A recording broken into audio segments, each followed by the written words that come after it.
안녕하십니까? 소중한 나, 무한 행복, 소나무 시간입니다.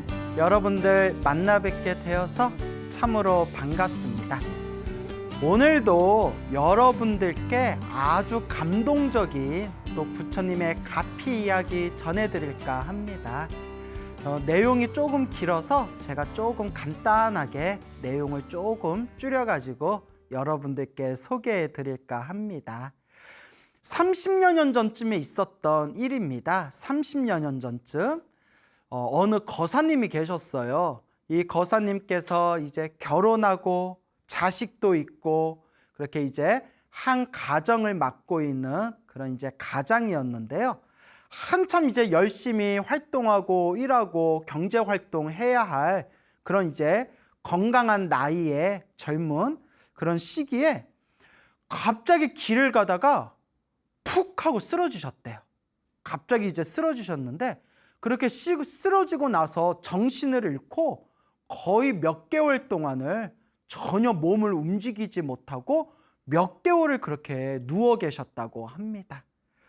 그래서 이제 정신을 차리고 의식을 회복하긴 했지만 이제 몸이 반신불수가 됐대요. 일종의 뭐 중풍 같은 거겠죠. 그렇게 이제 반신불수가 돼가지고 거의 팔도 제대로 움직일 수가 없고 걸을 때에도 지팡이를 의지해서 겨우 걸음을 걸을 정도로 그렇게 몸의 상태가 굉장히 안 좋은 그런 상황이었다고 합니다. 그리고 몸이 그렇게 이제 허리도 아프고 그리고 또 먹는 거라도 잘 먹어야 되지 않습니까?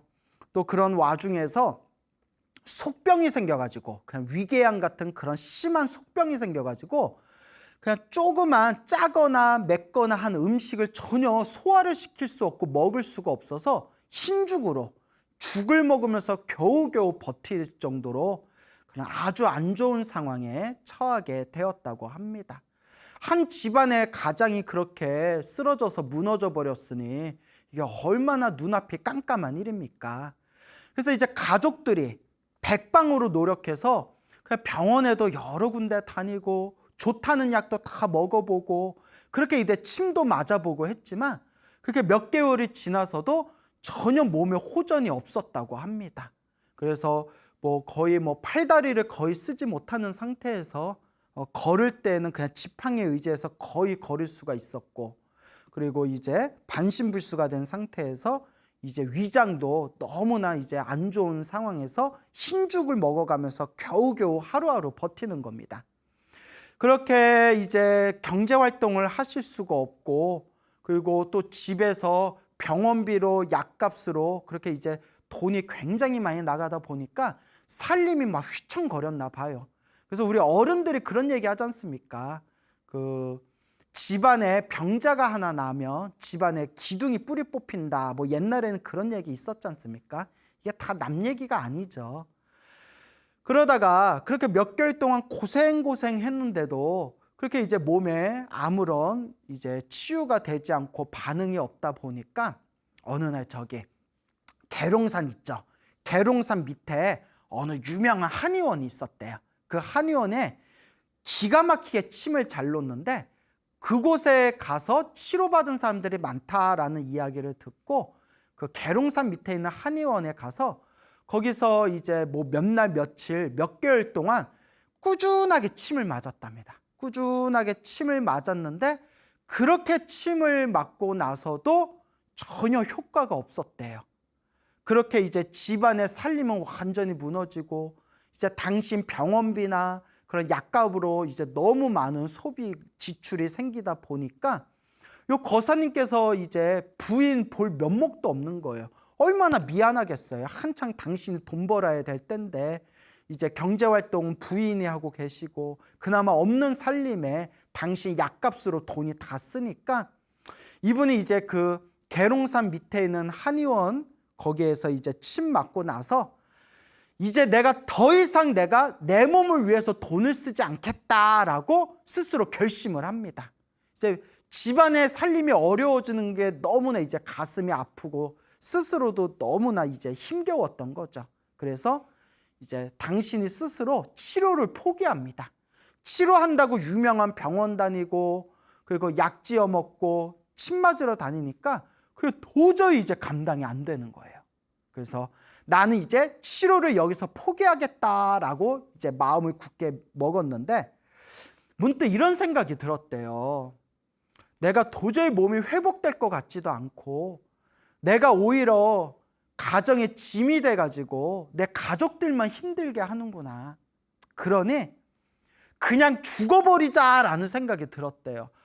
이거 얘기하면서도 저도 가슴이 울렁거리네요. 얼마나 그분이 답답하고 힘겹고 너무나 고통스러웠으면 가족들의 짐 되는 게 나는 더 힘들고 괴롭다. 차라리 내가 죽어버리자 이런 생각이 들었겠어요. 그래서 지금은 우리가 뭐 수면제 이렇게 살려면 처방받아야 되죠. 수면제 살려면 처방받아야 되지 않습니까? 근데 뭐 옛날 30년 전에는 이렇게 약국에서 수면제를 약국에서 좀 바로바로 살 수가 있었나 봐요. 그분이 그 시내 도시를 수십 군데 약국을 돌아다니면서 내가 잠이 안 와서 그러는데 수면제 약 좀 센 것 좀 주십시오. 이렇게 사정사정 해가지고 그 수면제를 한 알씩 두 알씩 이렇게 조금씩 사 모았대요. 그렇게 이제 몇십 군데 약국을 이제 돌고 나서 수면제 이제 몇십 알을 구했답니다. 몇십 알. 그래서 그걸 먹어가지고 내가 이 인생을 내가 이제 하직해야 되겠다. 내 이 몸뚱아리 갖고 내 가족들에게 도저히 내가 폐를 끼칠 수 없고 짐이 될 수 없다. 그게 이게 어떻게 보면 가장의 무게예요. 이게 한 집안의 그런 남자 가장의 무게가겠죠. 그래서 이 수면제를 털어먹고 죽어야겠다 생각하고 이제 수면제 몇십 알을 품에다 이제 품고 집에 들어갔는데 이제 부인이 그렇게 사랑스럽던 부인, 그 부인이 이제 바깥에서 일하고 안에서 병수발한다고 얼굴이 수척해져 가지고 그 보름달 같던 그 얼굴이 완전 반쪽이 되어 있더래요. 그러니까 사랑하는 아내 반쪽이 되고 초췌해진 몸을 보는 남편의 마음, 이 거사님의 마음은 얼마나 찢어졌겠습니까? 그래서 부인이 걱정할까 봐 이제 그 수면제를 몰래 이제 숨겨놓고 내가 이제 이거 먹고 죽어야겠다 이제 생각이 들었대요. 그래서 내가 이제 몇 개월 후에 몇 월 며칠 날 죽자라는 생각이 들었대요. 왜 그날로 지정을 했냐면 당신이 갑자기 쓰러져서 반신불수가 된 지 2년이 되는 그 날이래요. 그 몇 개월 후가 그 2년이 되는 날이기 때문에 내가 2년째가 되는 그날까지 내가 몸이 회복하지 못하면 그냥 약 먹고 죽자라는 생각이 들었더랍니다. 약 먹고 죽자. 근데 여러분, 우리가 그렇게 쉽게 세상을 떠나서는 안 됩니다.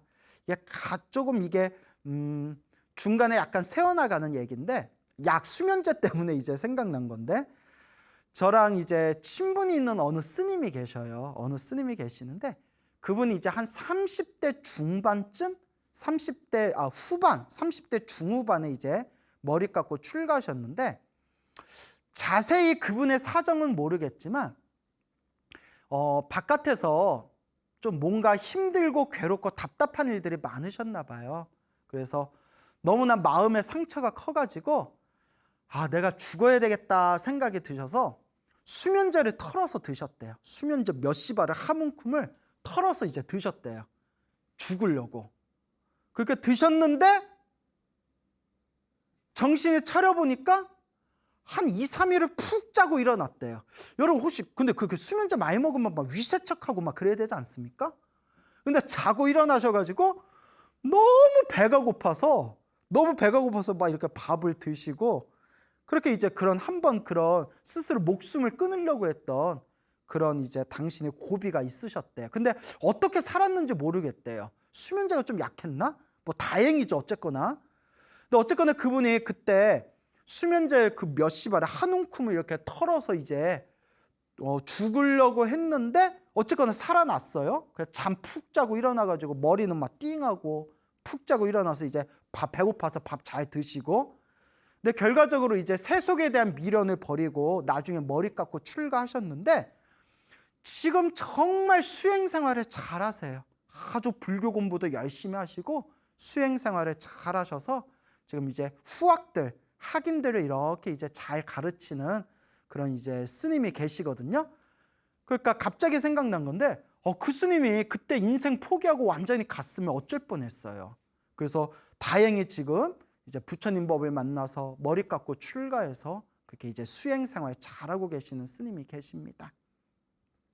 어쨌거나 이제 그 거사님도 이제 본론으로 원래대로 이제 이야기로 돌아와서 그 거사님도 이제 수면제를 몰래 숨겨놓고 몇 개월 후에 D-Day에 내가 이걸 먹겠다.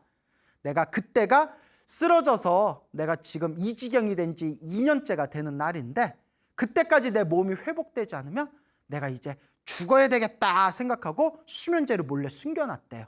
그 부인분이 아시면 이제 집안이 난리 나는 거잖아요.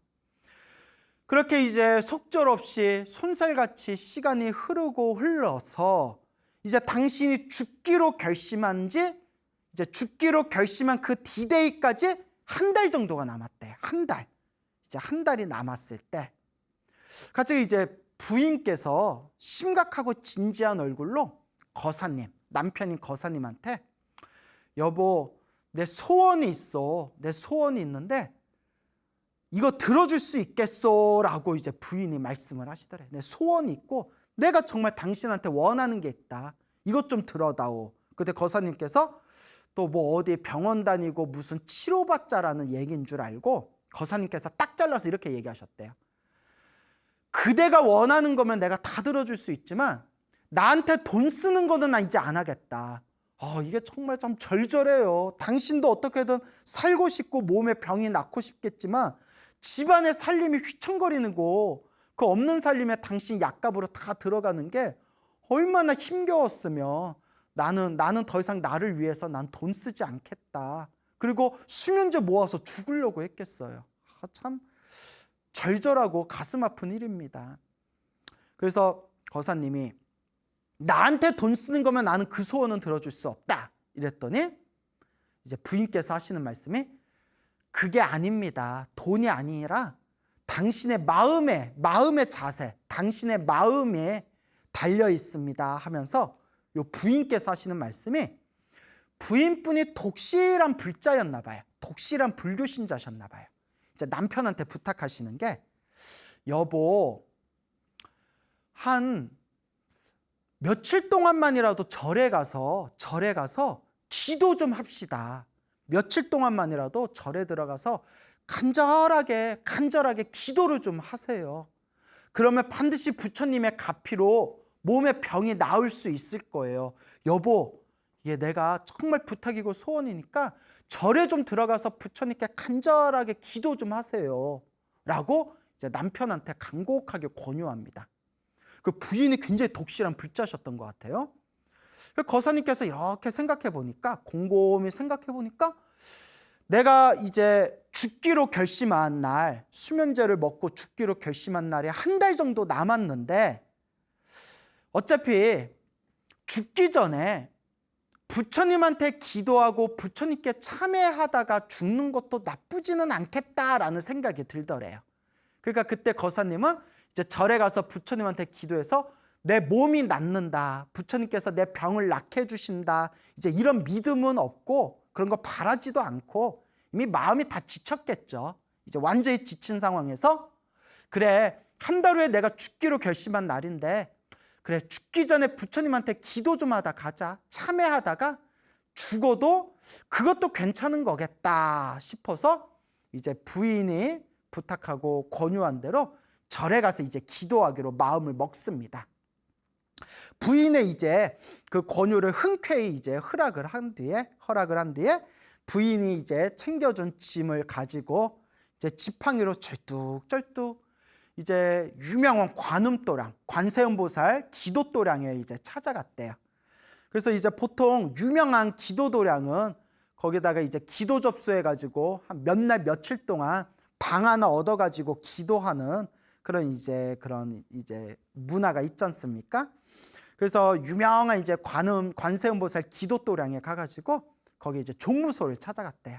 이제 지팡이 짚고 이제 종무소를 찾아가서 한 달 동안 기도하겠습니다. 한 달 동안 제가 방에서 이제 지내면서 한 달 동안 부처님께 기도 좀 올리겠습니다 했더니 이제 기도 접수를 하니까 그 종무소에 계신 분이 이제 딱 봐도 몸이 성치 않고 움직이는 것도 성치 않으니까 그래서인지는 몰라도 이렇게 얘기하더래요. 일단 4박 5일만 지내십시오. 4박 5일 동안 기도하시고 나중에 또 오시면 그때 한 달 연장해 드리겠습니다. 그러니까 일단 4박 5일 동안만 이제 기도 접수하시고 법당에서 기도하십시오라고 이렇게 이제 이야기를 하더래요.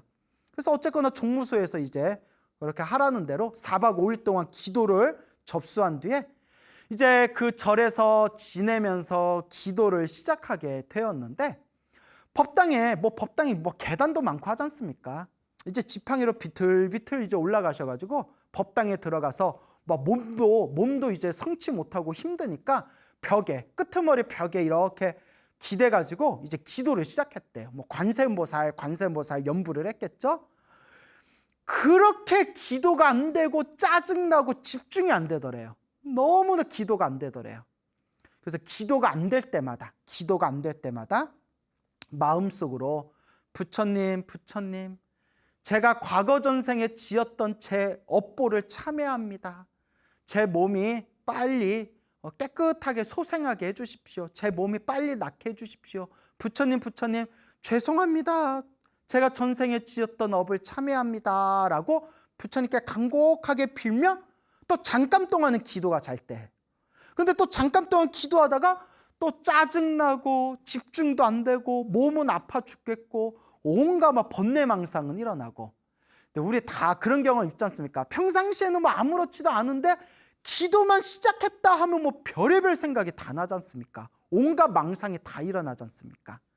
그래서 이제 우리 큰 스님들이 흔히 하시는 말씀이 전생의 업보가 두꺼울수록, 업장이 두꺼울수록 기도에 집중을 못한다, 이런 말씀을 많이 하세요. 여러분들도 동감하시죠? 저도 주변에 이제 신도분들, 기도하신 신도분들 이렇게 이제 대화 나누고 상담하다 보면 정말 좀 업장이 두껍고 좀 많이 닦아야 되는 사람들일수록 기도에 집중을 못하거나 오래 진득하게 못하더라고요. 계속 마음이 흔들린대요. 보이지 않는 내 업장 덩어리, 내 업보 덩어리가 나 기도 못하게 계속 나를 뒤흔드는 거예요. 그 고비를 이겨야 되거든요. 그래서 그냥 정말 피눈물을 흘리는 마음으로 이를 악물고 그 고비를 이겨내야 됩니다. 그리고 제가 항상 하는 얘기가 기도는 습관입니다, 여러분. 습관. 결국 습관이 돼야 돼요.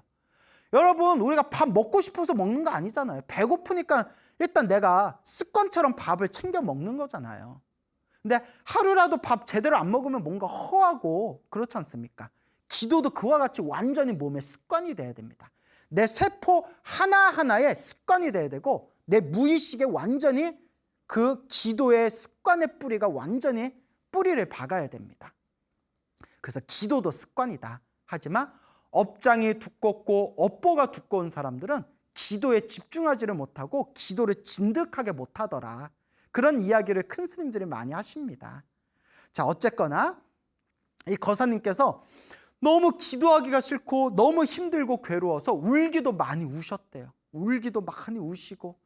뭐 이제 법당에만 있을 수 없잖아요. 공양간에 가서 이렇게 밥도 좀 먹어야 되고, 뭐 밥도 제대로 드셨겠어요? 반찬은 거의 못 드시고, 죽 나오면 죽이나 좀 드시고, 밥알이나 이렇게 좀 씹어 드시고, 화장실 가거나 방에 왔다 갔다 할 때 막 이렇게 길에서 넘어져가지고 막 굴러 떨어지기도 하셨대요. 그래서 울기도 엄청 우셨대요, 절에서. 그러니까 5만 가지 생각이 나셨겠죠. 내가 전생에 무슨 업을 졌길래 이렇게 힘들까? 내가 전생에 무슨 업을 졌길래 이렇게 괴로울까? 그러던 중에 우연히 그 법당에서 어느 스님께서 이제 법문을 하셨대요. 이제 신도들 모아놓고 이렇게 법문을 하셨는데 그 뒤에서 그 법문을 이렇게 듣다가 그 스님의 법문이 가슴에 딱 이렇게 꽂히셨대요. 그러면서 울컥거리면서 너무나 그 스님의 법문에 가슴에 구굴절절이 그 가슴에 이렇게 울림으로 다가오면서 그때 마음에서 그래! 내가 기도 한번 열심히 해보자. 내가 기도 열심히 하고 내가 이왕 이렇게 절에 와서 기도하니까 내가 한번 진정한 부처님 제자, 불자가 한번 돼보자. 딱 그런 마음이 딱 생기더래요. 이게 성근입니다, 여러분. 제가 항상 하는 얘기. 착할선 뿌리건, 착한 뿌리. 그 착한 뿌리, 과거 전생에 지었건 이번 생에 지었건 그 착한 뿌리가 있기 때문에 그런 마음을 낼 수가 있는 거예요. 그래, 내가 기도 한번 열심히 해보자. 그래, 내가 이번 생에 업장 소멸 좀 해보자. 그래, 내가 복을 짓고 선업을 짓고 공덕을 좀 닦자. 그래, 내가 올바른 불자가 돼보자. 내가 진짜 기도 한번 열심히 해야 되겠다. 이런 마음이 딱 드는 게, 그게 아무나 그런 마음 안 들어요. 성근입니다. 전생에서부터 내가 심어놓은 착한 뿌리가 있으니까 그런 마음이 드는 거예요. 여러분들은 그래, 내가 광우스님 소나무 이 듣는 김에 내가 기도 한번 열심히 해보자, 이런 마음이 드십니까? 그런 마음이 딱 들면 성근이에요. 착한 뿌리가 있는 거예요. 다만 작심삼일이라서 문제죠. 이제 우리가 길게 못 가지 않습니까? 저도 솔직히 말하면 저도 그래, 정말 공부 열심히 하자, 정말 수행 열심히 하자 하다가도 저도 게으름에 빠지고 나태해질 때가 있거든요. 참 어려워요. 자, 그래서 이 거사님이 그 스님의 법문을 듣고 그래, 기도 한번 열심히 해보자, 이런 생각이 들더래요. 그렇게 이제 관세음보살 이렇게 연부를 하면서 이제 4박 5일 절에서 지내다가 이제 집으로 오셨는데, 이제 집으로 오셔서 그때 절에서 그래, 내가 기도 한번 해보자, 내가 올바른 불자가 돼보자, 그런 마음이 딱 중심이 잡혀서 그런지 이제 자살하겠다는 마음을 이제 좀 내려놓으셨나 봐요. 그래서 이제 수면제를 먹겠다라는 마음을 이제 좀 내려놓으시고, 그 뒤로 이제 주기적으로 몇 날 며칠씩 절에 가서 기도를 하셨답니다. 몇 날 며칠씩 이제 주기적으로 절에 가서 기도하시고 또 집에 와서 좀 쉬셨다가 또 몇 날 며칠 동안 절에서 머무르면서 기도하시고, 그렇게 관세음보살 기도를 열심히 하셨는데, 그렇게 이제 몇 번 정도 갔을 때 이제 절에서 이제 하루 종일 관세음보살 하니까 어느 정도 이제 관세음보살님의 그 연불, 기도의 힘이 점점 이제 모이지 않았겠습니까? 그 기도하러 다시 절에 갔을 때 이제 절에서 이제 기도하다가 이제 잠을 들었대요. 잠에 들었는데 이제 꿈을 꿨대요. 꿈을 꿨는데 어느 노스님이 꿈에 딱 나타나셨대요. 노스님이 꿈에 딱 나타나셔가지고 자기가 법당에서 이제 기도하고 있는데 아무개야 하고 자기 이름을 딱 부르더래요. 아무개야, 홍길동아 하고 자기 이름을 딱 부르더랍니다. 그래서 예 하고 이렇게 법당 밖으로 나갔대요. 그 노스님이 이렇게 자기를 붙들고 화장실로 데려가더래요. 화장실, 해우소라고 하죠, 절에서는. 화장실에 딱 데려오더니 저기 첫 번째 칸에 들어가서 시원하게 변을 다 싸고 나와라, 이러더래요. 변을 다 싸고 나와라. 그래서 때마침 변이 좀 마려워가지고 예 그러겠습니다 하고 첫 번째 칸에 들어가서 정말 속이 후련할 정도로, 뱃속이 후련할 정도로 변을 푸두두둑 하고 변을 다 쏟아냈대요. 시원하게. 화장실에서 시원하게 이제 변을 다 쏟고 나서 화장실에서 나오니까 화장실 밖에서 노스님이 이렇게 기다리고 계시더래요. 많이 쌌어?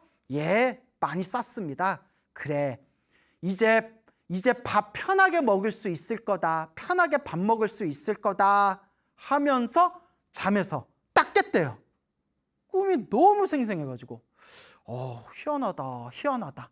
근데 여러분, 제가 이제 몇 번 말씀드렸지만 부처님 경전에 보면, 특히 밀교 경전 같은 데 보면 우리가 공덕을 닦고 기도를 많이 하고 업장이 소멸하고 이 복이 증장될 때 꿈, 잠재의식에서 그것을 이제 우리가 그 내 업장이 소멸하고 내 복이 늘어나고 있는 그런 상징적인 모습을 꿈, 잠재의식에서 볼 수가 있다라고 부처님 경전에도 나옵니다. 그래서 뭐 꿈에 불보살님을 본다거나 꿈에서 경전을 본다거나 환한 광명을 본다거나, 그리고 중요한 게 몸에서 더러운 게 빠져나가는 거, 막 토를 한다거나 몸에서 막 뭐 뱀이나 벌레가 막 빠져나간다거나 막 대소변이 시원하게 싼다거나 이렇게 몸에서 더러운 게 빠져나가는 게 업장이 점점 소멸하고 있다는 증거랍니다.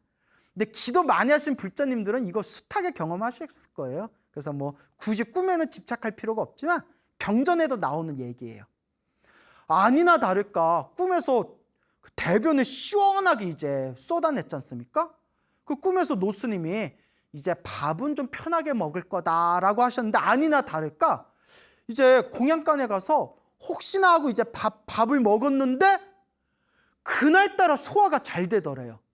근데 우리는 평상시에 밥을 편하게 잘 먹지만 그 속병 때문에 오랫동안 고생하셨던 거사님이 남들이 먹는 똑같은 밥과 반찬을 편하게 먹을 수 있고 소화시킬 수 있었다는 것은 정말 기적에 가까운, 정말 신비한 기적에 가까운 일이었대요. 이야, 정말 뭔가 있구나. 정말 이렇게 간절히 기도하니까 뭔가 있구나. 그래서 사람이 밥 먹고 소화가 좀 잘 되는 것만으로도 얼마나 복입니까? 그런 맛과 체험을 느끼니까 그때부터 더 열심히 기도하십니다. 그래서 제가 항상 이야기하지 않습니까? 불교는 지식의 종교가 아니다.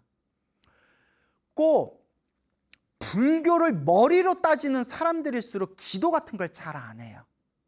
그리고 불교를 꼭 지식으로 따지는 사람들이 몸으로 복을 짓고 선업을 짓고 공덕을 쌓는 것을 좀 게을리합니다. 그러니까 머리로 따지고 입으로 말하는 것만 좋아하는 사람들이 기도를 열심히 한다거나 복을 짓는 거를 좀 게을리하는 경향이 있어요. 그래서 제가 항상 드리는 이야기가 불교는 지식의 종교가 아닙니다. 물론 우리가 부처님의 가르침을 올바르게 이해하기 위해서는 반드시 경전 공부를 해야 되지만 이건 당연한 필수이지만 궁극적으로 불교는 지식의 종교가 아니라 체험의 종교다. 지혜의 종교고 체험의 종교고 내가 실제로 실천하고 맛을 봐야 된다라는 말씀을 항상 드리지 않습니까? 그래서 우리가 기도하다가 기도에 믿음이 없는 사람들도 기도하다가 그 맛을 딱 보고 체험을 하면 하지 말라고 하더라도 기도하게 돼요. 그게 이제 점점 내 몸과 마음의 습관이 되고 있는 거죠. 거사님이 이제 그때부터 더 열심히 기도하시고 이제 집에서 항상 집과 절을 왔다 갔다 이제 다니면서 절에서 이제 열심히 이제 관세음보살 기도를 하셨대요. 그러면서 그 절의 산길 위로 1시간 넘게 걸어가면 작은 법당이 있더래요. 작은 법당이 있는데 그곳을 절에 갈 때마다 한 번도 안 빠지고 매일매일 그 1시간이 넘는 그 산길을 지팡이를 짚고 항상 올라가셨대요. 지팡이를 짚고 그 법당에. 여러분 우리같이 건강한 사람도 야 1시간 동안 걸어 올라가야 산길을 1시간 동안 걸어 올라가라 라고 하면 우리같이 건강한 사람들도 그 쉬운 일이 아니거든요. 땀 줄줄 땀나고. 근데 그 거사님은 이제 지팡이를 짚고 그 1시간이 넘는 산길 위로 법당을 매일매일 이제 왔다 갔다 하시면서 그러면서 그 법당을 향하면서 그 산길을 지팡이로 한 걸음 한 걸음 옮길 때 어떤 마음으로 걸었겠어요? 한 걸음 한 걸음 관세음보살 관세음보살 한 걸음 한 걸음 관세음보살 관세음보살. 그래서 여러분 제가 제일 좋아하는 속담이 노는 입에 염불하자. 노는 입에 염불하자. 한 걸음 한 걸음 관세음보살 관세음보살. 그렇게 산길을 매일매일 다니시면서 그렇게 관세음보살을 기도를 하셨는데 그렇게 이제 몇 개월의 시간이 지났습니다. 시간이 참 빨리 흐르죠. 그렇게 이제 몇 개월의 시간이 지났는데 그 산길 위로 절에 갈 때마다 그 1시간 거리의 산길 위에 있는 법당을 오르락 내리락 한지 몇십 번이 넘었을 때 거의 70번이 넘어서 100번 가까이 다 됐을 때 그 지팡이를 짚고 중풍 걸린 반신불수 환자가 지팡이를 짚고 1시간 산길 위를 절에 갈 때마다 매일매일 올라갔다 내려갔다 했다고 생각해 보세요. 한 몇십 번이 넘었을 때 이렇게 산길을 올라가는데 몸이 너무 가볍더래요. 몸에 이제 근육, 힘이 붙은 거죠. 몸이 너무너무 가볍고 발걸음이 너무 편안하더래요. 내 몸이 좀 이상한데? 내 몸이 좀 이상한데? 하시더니 그날 이후로 지팡이 없이 산길 위를 올라갈 정도가 됐대요. 야, 이건 굉장한 겁니다.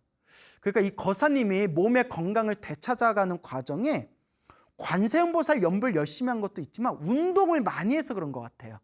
여러분 옛날에 그 유명한 이야기 있지 않습니까? 그 한 번쯤 들어보셨을 거예요. 예전에 그 유행어처럼 그 건강 상식 중에 누우면 죽고 걸으면 산다.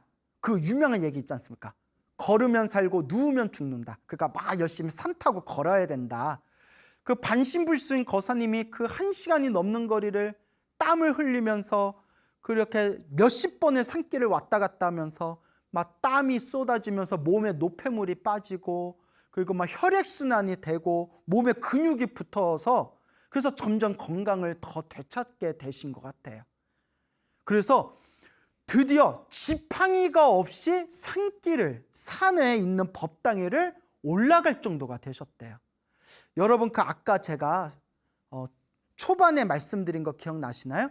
처음 절에 4박 5일 기도 갔을 때 그때 법당에서 방에서 화장실에서 법당까지 왔다 갔다 하다가 지팡이 짚고 왔다 갔다 하다가 막 몸의 균형이 무너져서 막 그 바닥에 막 쓰러져서 굴러떨어진 게 몇 번이었다고 했잖아요. 그런데 그 산길 위를 이제 지팡이 없이 걸어 다닐 정도가 되셨대요. 그래서 이제 거사님이 더 신나서 열심히 기도를 하셨겠죠. 그러던 어느 날이었대. 어느 날 또 절에 오셔서 법당에서 이렇게 관세음보살 연불을 하셨대요. 관세음보살 계속 관세음보살 연불하시다가 연불하다 깜빡 잠이 드셨는데 그 깜빡 잠이 드는 비몽사몽에 생생하게 비구니 스님 3분이 나타나셨대요. 비구니 스님이 3분이 이렇게 나타나셔가지고 비구니 스님이 요 거사님 허리에다가 이렇게 막 약을 발라주대요. 허리에다 막 이렇게 약을 발라주시더니 약을 막 발라주시고 그리고 허리를 밴드로 세게 딱 쪼아줬대요. 그 순간 허리가 시원하면서 막 허리 디스크 때문에 막 너무나 고통스럽고 아팠는데 허리가 너무나 시원하면서 기분이 좋아서 벌떡 일어났는데 딱 눈을 떠보니까 꿈이고 그 꿈꾸는 순간에도 자기 입으로 계속 관세음보살 이렇게 연불을 하고 있더래요. 그 짧은 순간에. 그래서 뭐 꿈이 생생하네 하면서 화장실 좀 가야겠다고 이렇게 일어나는데 허리를 일으키는 순간 허리에서 우두둑 소리가 나더래요. 우두둑 소리가 나면서 그날 이후로 그토록 자기를 괴롭혔던 허리 통증이 흔적도 없이 사라지셨대요. 가피 받은 거죠. 진정한 의미의 가피를 받은 거죠. 거사님께서 너무 기뻐가지고 막 눈물이 나왔겠죠. 제일 먼저 이제 아내에게 전화를 합니다. 내가 이런 꿈을 꿨고 허리가 아프지가 않다. 그러니까 그 부인분도 얼마나 기뻐하셨겠습니까? 여보, 가피 받았네. 관세음보살 가피입니다. 관세음보살 가피입니다. 그때 거사님께서 내가 더 열심히 기도하리라. 내가 더 훌륭한 불자가 되리라. 그러니까 이제 마음으로 다짐하면서 그렇게 이제 신행 생활을 해 나갑니다. 그리고 점점 완전히 이제 그 숱하게 병원을 다니고 약을 먹고 침을 맞고 저번에 집안의 살림이 휘청거릴 정도로 그렇게 몸에 병이 낫지 않아가지고 아무리 애써도 그렇게 낫지 않았던 몸의 병이 이제 점점 호전되면서 드디어 옛날에 그 건강했던 모습으로 다시 돌아오게 됩니다. 거사님이 어느 날 꿈을 꾸셨대요.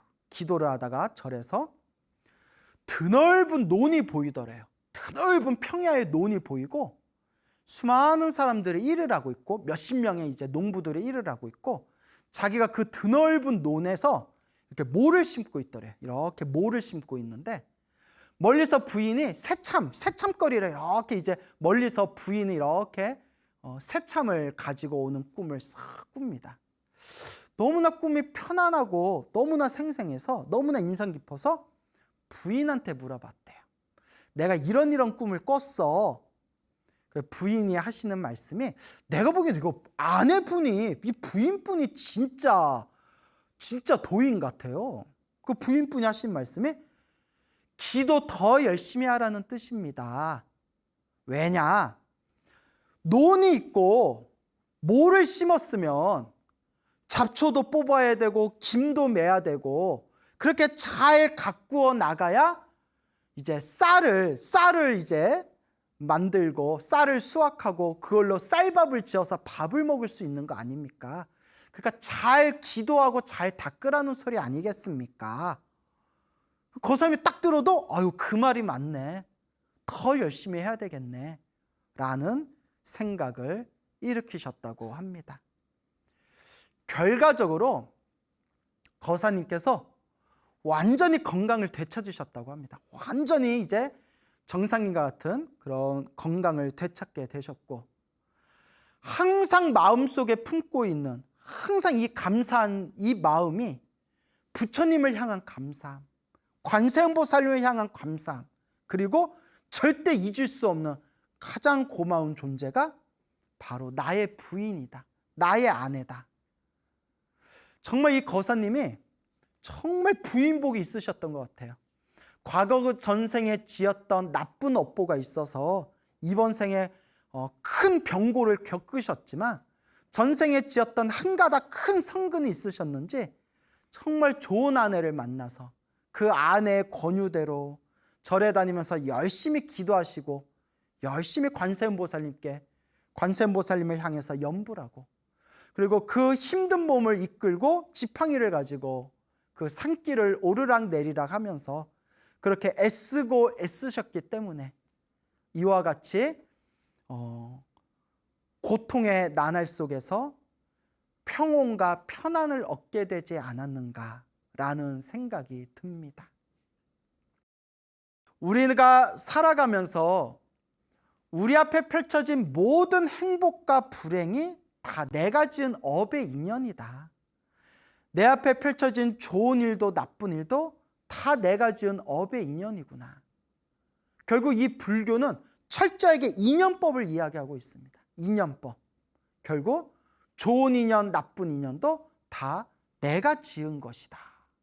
그래서 우리 부처님께서는 경전에서 한결같이 악업을 짓지 말아라, 나쁜 업을 짓지 말아라, 선업을 지어라, 착한 업을 지어라, 공덕을 닦아라 라고 경전에서도 수없이 말씀하십니다. 우리가 시작 없는 옛적부터 지금까지 살아오면서 몸과 말과 생각으로 얼마나 많은 업을 지어왔던가. 시작 없는 과거 전생에서부터 탐욕과 성냄과 어리석음에 물들어서 몸과 말과 생각으로 알고 지었건 모르고 지었건 내가 지은 이 업장과 업보, 이 악업이 그 얼마나 많단 말인가. 만약에 내가 지은 이 죄업들을 쌓을 수 있다면 저 수미산보다도 높을 것이고, 바다로 만약에 표현하자면 이 세상에 있는 모든 바닷물을 모아놓은 것보다도 훨씬 더 깊으리라. 결국 내가 지었던 이 업보와 업장과 죄업을 닦는 것도, 그것을 소멸하는 것도 결국 누구의 몫일까요? 온전히 나의 몫입니다, 여러분. 그래서 항상 기도하고 항상 염불하고 기도하는 그 자리마다 내 형편껏 조금씩이라도 복을 짓고 그렇게 내 마음을 잘 닦아나가야 됩니다. 그리고 여러분들께 꼭 당부드리고 싶은 게 당연한 얘기지만, 몸이 아플 때는 그래도 무조건 병원 가셔야 됩니다, 여러분. 아유, 병원 가봤자 소용없어. 광우스님 소나무 봤는데 그냥 기도 열심히 해서 부처님 가피 받으면 돼. 절대 그렇게 생각하시면 안 됩니다. 제가 항상 드리는 얘기가, 진로는 의사에게, 약은 약사에게, 법률 자문은 변호사에게. 그렇잖아요, 여러분. 다만 병원에 다니시고 의사가 권하는 대로 현대의 그런 어떤 과학기술의 의술에 의지해서 내 병을 고쳐 나아가시되 도저히 인간의 힘으로도 어찌할 수 없을 때에는 부처님께 간절하게 기도해서 이 가피를 받는 신비한 가피의 세계가 있다. 이것을 이제 말씀드리고자 하는 겁니다. 몸이 아플 때는 반드시 병원에 가서 이제 상식적이고 체계적으로 그렇게 치료를 받으셔야 됩니다. 다만 지긋지긋하게 오랫동안 나를 괴롭히고 힘들게 하는 것들이 과거 전생에 내가 지었던 업보들일 수 있기 때문에 이제 내 업장을 소멸하면서 기도하면서 치료를 받으면 더 빨리 그런 치유의 효과를 일으키지 않겠느냐라는 그런 말씀을 드리는 겁니다. 그래서 우리가 이러같이 도저히 내 힘으로 어찌할 수 없는 그런 절벽과 같고 낭떠러지와 같고 정말 내 힘으로 어찌할 수 없는 거대한 그런 인생의 힘겨운 벽을 만났을 때 우리가 의지할 수 있는 최상의 의지처, 최고의 의지처가 무엇이냐? 그거는 바로 부처님이고 바로 부처님의 가르침입니다. 여러분, 간혹 제가 불교 TV에서 이제 이런 신비한 가피 이야기를 많이 하다 보니까 사람들이 제가 좀 법력이 있거나 법력이 있어서 내가 가지고 있는 우리의 고통을 조금 광우 스님이 이렇게 법력으로 좀 소멸해 줄 수 있지 않을까? 이런 마음이 오시는 분들이 있으신 것 같아요. 근데 여러분, 다시 말씀드리지만 제가 아무리 부족한 중생이지만 그래도 여러분들한테 제가 솔직해야 되지 않습니까? 저는 아무 법력도 없고 아무 신통도 없습니다. 그리고 저는 나한테 돈 많이 가져오면 내가 너 치료해 줄게. 나한테 돈 많이 가져오면 나한테 많이 갖다 바치면 너의 집안의 우환을 다 사라지게 해줄게. 저는 이런 거 절대 믿지 않습니다. 오히려 이런 것들이 수많은 중생들을 어긋나고 어리석은 길로 이끄는 것 같습니다. 당장 힘들고 괴로운 사람들은 그냥 저분의 말만 믿고 저분이 분명히 나를 도와주시겠지 하고 돈도 바치고 마음도 바치고 그러다가 또 상처받는 일들이 우리 주변에선 너무나 많습니다. 여러분, 오직 부처님한테 의지하십시오. 오직 내가 지은 업장은 내 기도로서만 소멸하고 풀어나갈 수가 있습니다. 기도를 열심히 했는데도 효과가 없다면 그건 효과가 없는 게 아닙니다. 알게 모르게 내 복이 점점 차오르고 있는 하나의 과정이고 내 업장이 소멸하고 있는 과정입니다. 절대 밖에서 절대 어리석은 사람들을 의지하지 마십시오.